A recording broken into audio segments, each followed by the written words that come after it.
Palma Nova, il nuovo tour del volo, un concerto, quello di ieri sera, accolto da standing ovation con spettatori arrivati anche da mezza Europa.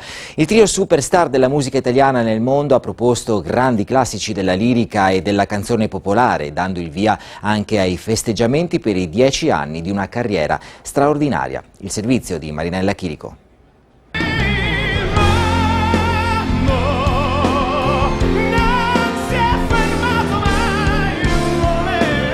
Le stelle del volo conquistano la città stellata. È partito proprio da Palma Nova il nuovo musica tour dei tre tenorini italiani, per l'esattezza un tenore, un baritono e un tenore pop, star della musica mondiale. Un concerto applauditissimo davanti a oltre 3.500 persone, con molti fans arrivati anche dall'estero, Austria, Slovenia, Europa dell'Est e persino dal Regno Unito.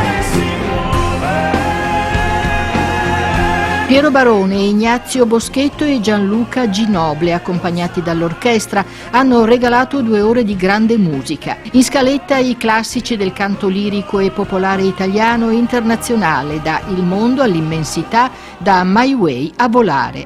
Non mi scorderà. Gran finale con Grande Amore, con cui hanno vinto Sanremo 2015.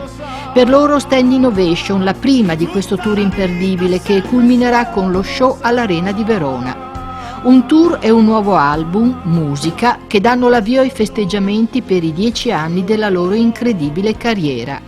In autunno gireranno l'Europa e l'America Latina, nel 2020 gli Stati Uniti e il Canada. La storia artistica di Piero, Ignazio e Gianluca comincia nel 2009 da Ti lascio una canzone, il talent canoro della Rai dedicato ai bambini. Da lì conquistano il mondo, età media 25 anni, sorriso guascone, facce da bravi ragazzi e talento da vendere.